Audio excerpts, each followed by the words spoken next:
Wakefield Park Track Days.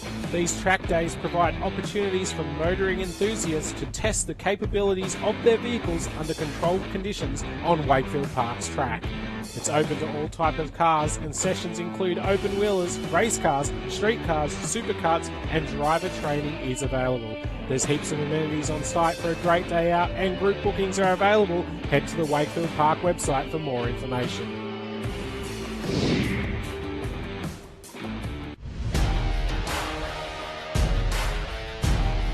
Facebook isn't the only place that you can support Australian grassroots motorsport with Blendline TV.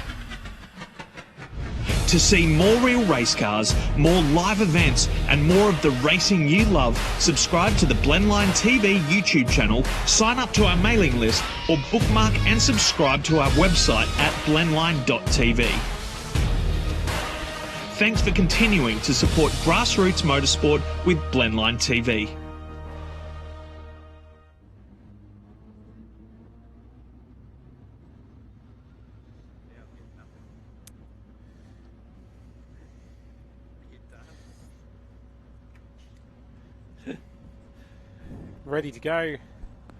Ready to go with the production touring cars out on the grid at the moment, on the dummy grid actually, getting ready to roll out for the Driver A sprint race here on Blendline TV. Proudly brought to you this weekend by the Astor Hotel in Goulburn, supporting grassroots motorsport with us. You can see a big field of production touring cars. Good to see these guys getting back out for their first championship point scoring race of the year. They've already had a non-championship event at City Motorsport Park under lights, where they got an invite to the meeting and ran under lights, and that was good to see, but hopefully a big year ahead. It was very spectacular, and speaking of the Astor Hotel, we'll do our best to support them tonight. We definitely will. Going to go and have a few beverages and a good meal. There's a few guys with an eye on a steak, I can tell that much. As we see here, we don't have our pole sitter, Anthony Sewell, in the property investment store car, has not made it back out. He blew a turbo in the very final stages of qualifying, so that's going to leave Dimitri Agathos by himself on the front row of the grid. Should be a pretty comfortable drive down to turn one for the Nova Employment Subaru WRX.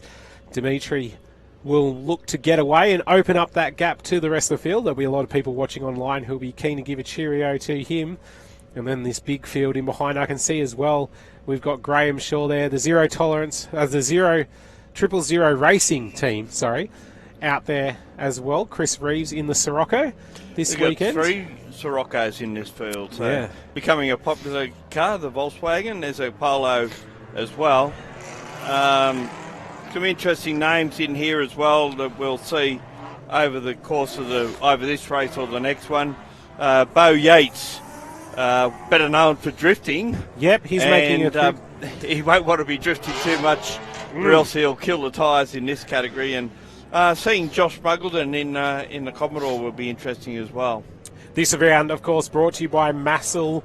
Quality you can taste, supporting the category with the Hour Endurance race coming up tomorrow. That'll be just before lunch, assuming we don't have any sort of issue like we've had earlier on in the weekend with, we had fog here this morning, didn't we? So that held us up. Allworth Homes, Racebred Engineering, V-Sport and Shockwave Signs, all proud supporters of production touring cars. The New South Wales Championship back with a vengeance for 2021. We've got a big field that's come out to Wakefield Park, and hopefully we'll see some good things in this sprint race. This is just a short, sharp affair for those drivers registered as Driver A for the weekend. Yeah, 10 laps, and in P3 on the grid will be Dean Campbell, who's fairly new to the sport, had his first race meeting here late last year, and actually qualified on the front row in that Evo 10. Been looked after by someone in the category we know very well in John Pacos, or Barrel as he's more affectionately known around the traps, or not affectionately, depending. Depending on how you look at things, isn't it? Well, sometimes Barrel could be a bit gruff, but he gets the point across, and he's a great operator, and he's doing a great job mentoring. Then we've got Matt Holt out of 4, Garth Walden out of 5, Dylan Thomas is listed out of 6 in the car he'll share with Holland, I would believe. That one hasn't, He did commentate on the course commentary on Formula V's, which is one of his loves. Tony Virag, of course, we know pretty well. Then it's McIntosh, Gosling, Sutton, DeQuino, who won, Daniel DeQuino, who won the overall production touring title last year. It's based on classes, of course, and he'll be looking to do the same. Although they had a drama early in the year, but as you said, it wasn't a championship round, so he won't have lost anything out of that. But looking forward to seeing, obviously, Dimitri Agafos will be a gun off the line, and just depends how much of a lead he gets early. And Dean Campbell should be quick too in that Evo. We'll have to hope that he can get through turn 2. He has a Sydney Motorsport Park straight off into the grass at turn 2, leading the field on a wet day. On a dry day, it'll be a bit harder to come back through. Also got to keep an eye out for Gosling's B1 car. That is a brand new Honda Civic build. Pretty impressive look to that one as well, and they've spent a lot of time developing it and going to bring it racing now, and we'll see how that goes. So they'll come down and all ready to go. See our static camera there. We'll get the look at we're missing the pole man, of course. Yep. Still not taking the start.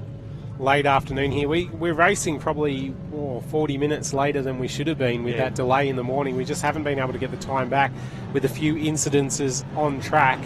Revs rise and away we go. There you go. Look at the launch from the two four-wheel drive cars, and then the big field in behind as they come down to one, and it looks like actually Agathos has lost out there. Yeah, Campbell's leads. Got to the inside. They're going to go side by side up the hill for the first time.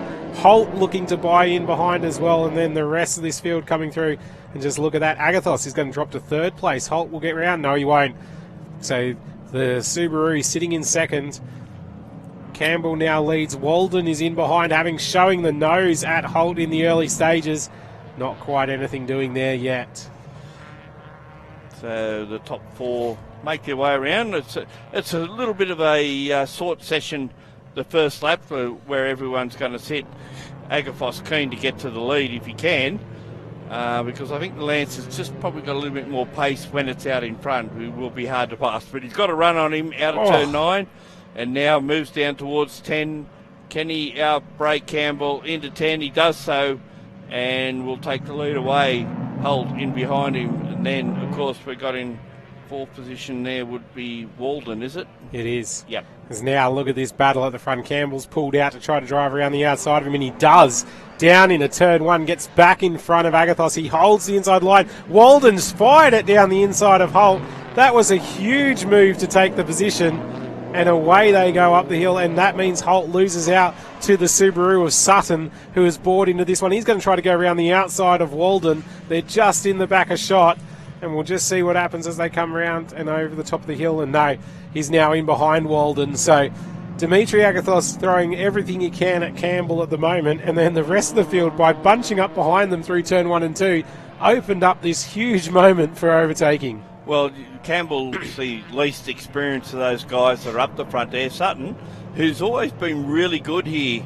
A couple of races here, he was all either first or second and looking strong, and now Campbell has enough nous to know to stay on the inside as Walden goes down the inside of Agathos to take away second position. Is he close enough to do it? He should have the grunt down the straight to hold position, and we'll get a tow off Campbell, who's out in front. It is absolutely on here at the moment, and Agathos is the one getting murdered. Holt as well around the outside. It looks like trying to do that move is Sutton. He's going to make it work, and Sutton takes 4th place in the race. McIntosh is in behind that, and then you've got Tony Virag there as well, ready to steal a march if he can. Yeah, Virag, of course, in the SSV red line. Oh, a bit of a mix-up out at the top there, and it's going to cost Walden a position as we see the Subaru move down the inside of him, take that spot away. So Walden back to 3rd. Campbell still leads. Dimitri Agathos in 2nd. Then, of course, we've got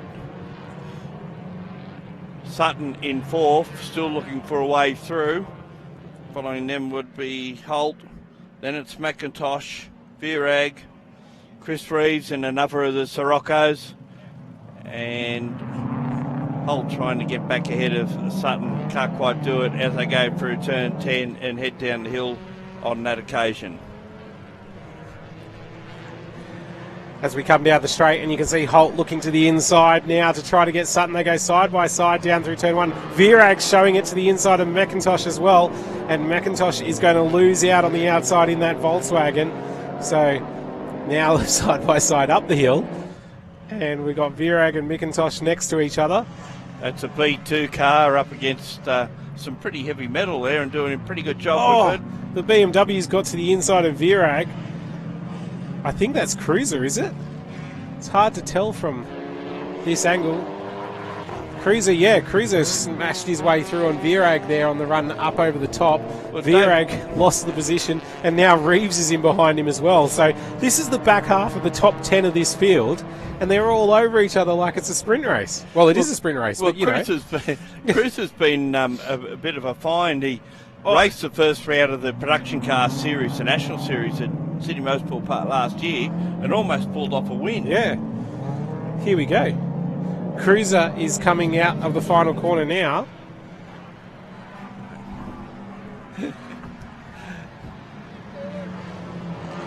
As we come down the straight, Virag in behind. Reeves is holding off DeQuino behind that. So they're all fighting hard for position. It is a sprint race, but you've got an hour's race tomorrow that you're really trying to set yourself up for. And look at Cruiser around the outside of McIntosh into turn 3. Doesn't quite make it work. Has to sit in behind. Oh, showed the nose. It's going to make it work across the top. Look at that. I think he wanted that bit of space where McIntosh was going into turn 4, and McIntosh said, no, I'm here first. I'm taking it. And he just reminded me of the fact that I want to get through, and he got through. And then we've got the two Sirocco, we've got the Polo and Sirocco running nose to, well, they were nose to tail for a little bit. There's a Commodore stuck in between them now. I don't know that Virag's going to be stuck in between them for long, though. He looked like he had a bad exit from the fishhook. As we go back to our leaders, Campbell under pressure from Agathos. In behind that is Walden, and Holt sitting there as well. Holt will want to get in front of Walden. He always plays the class car game as opposed to the outright game, because he knows that's where the championship points are awarded at the end of things. But with Walden in front of him in that BMW, he now needs to put the head down and try to chase him down and get back in front. I was a bit surprised that Walden lost out that position when he got ahead of the Subaru, and now unless he's having some tyre dramas, he slid through that corner, didn't he? Big slide across the top. And has Holt all over the back of him. As they come down the hill yet again, Walden now under pressure from Holt. We'll have to see if Holt can make his way past in good time. And we've got a spinner. That's the 86 facing the wrong way. Is that O'Malley? No, O'Malley's Tierney. I think it's Tierney, isn't it? Daniel Tierney. Yeah, that'd be right. The new kid on the block. Takes to the grass to bring the car back on. And just in front of the leaders as well, so that's not going to be ideal. He'll drop a lap here in this sprint race, which is not what you want to have happen, and will find himself in the middle of some pretty willing battles. Look at Holt changing direction down the straight to try to get to the inside of Walden. Didn't quite work there. Walden's move at the beginning of this race was very opportunistic to take the lead. Well, he's got a fairly busy weekend, Walden, has he? He looks after quite a few of the Super Sports cars, and also Sports GT tomorrow when they replace Super Sports on the program, because those two categories just run a single day, while others like this one, I'll have another sprint race this afternoon, and then we go for the 1 hour enduro tomorrow afternoon. It's going to be a long hour around Wakefield Park, isn't it, with these guys? Just, you've been working the car once you get to the end of an hour enduro here. And in production cars, it always throws up something. They always find some new storyline to have. We've had cars on fire at the end of the race just trying to make it home. We've had cars lose the lead and the championship on the final lap. It's down the inside, tries again. Holt, he's not going to make it work. He could have probably stuck the nose down, but I dare say there would have been contact, so it was a pretty wise move. Look at Walden defending, though. Yeah, I'm surprised. I thought the BMW would have the ponies to get away from the HSV. Oh, Walden's just keeping that tighter line to take the incentive completely away from Holt on the run up the hill. But in the meantime, they've just allowed Campbell and Agathos to get away that little bit further. And I must say, Campbell's doing a great job out in front to hold out Agavos. Far more experienced, and we know Dimitri does pulsar racing as well, so he gets a lot of laps under his belt. And to take the fight up to an Evo, which they don't think it's a really fair fight. They've said that for quite a while. They think that the Evo's got a lot more stick than what their car has, but obviously around a track like this, it's more of an equaliser. I was going to say, look at that, left and right, trying to... So you got the leaders going left and right, Holt's going left and right behind. I think he's going to try around the outside here. We've gone around with the leaders, but just keep an eye in the shot behind. There you go, Holt trying to get the move. He's side by side now with Walden, so he's got the overlap, and we'll have to see if there's anything he can do as they come down into turn one. Got the flashes working as well. Doesn't quite work for him. Now we get the lap traffic. Can you imagine what it's going to be like tomorrow? Because this is going to happen time and time again. We're in for a brilliant race tomorrow if it stays like this. But just look at these two going at it. I think they're on their last lap. I'm getting... Yep, 1 lap remaining. We've had a shortened affair here this afternoon after all of our dramas at the start of the day. So we've just lost a couple of minutes off the end of this one, which with an hour endurance race tomorrow is really no harm, no foul for production cars. You'll get plenty of laps in anyway. Just look at this. There's our class battles as well. And you can just see the Volkswagens together as they come around. They're having to sidestep the field. So that's Cade and Ray battling for position in Class D. Third in D. Here's the lead of the event. Dimitri trying around the outside. And D. Campbell will hold on and take his first victory. You can see he's got a P plate on the back, but this is certainly not a P plate performance. This is a A-grade performance. Takes the win over Agafos. Walden will finish third. Holt will be in fourth spot, and fifth place across the line will be Cruiser in the BMW. Chris Sutton in sixth position, and followed by McIntosh and Virag, Reeves, and D'Aquino finishes 10th, where he basically started. Yeah, after all of those battles all the way through the field. Absolutely brilliant racing from the New South Wales Production Touring Car Championship here at Wakefield Park for their opening round. Brought to you this weekend, the Massel Endurance Round. Quality you can taste. Make sure to support the guys who are supporting Grassroots Motorsports. Allworth Homes involved in Racebred Engineering, V-Sport and Shockwave Signs.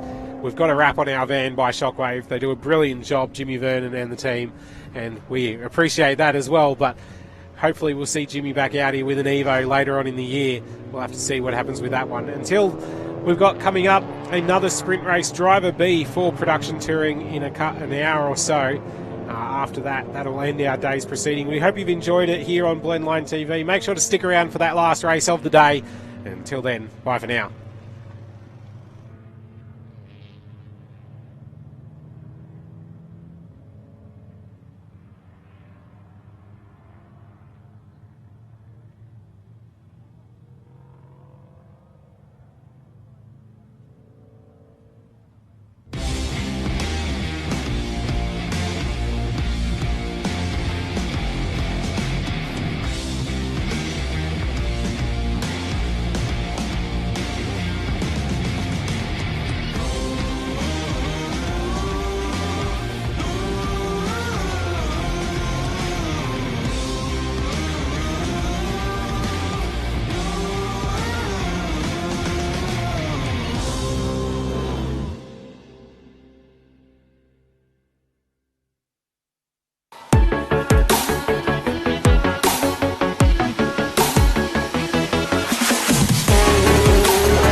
Wakefield Park Track Days. These track days provide opportunities for motoring enthusiasts to test the capabilities of their vehicles under controlled conditions on Wakefield Park's track. It's open to all types of cars, and sessions include open wheelers, race cars, street cars, supercarts, and driver training is available. There's heaps of amenities on site for a great day out, and group bookings are available. Head to the Wakefield Park website for more information.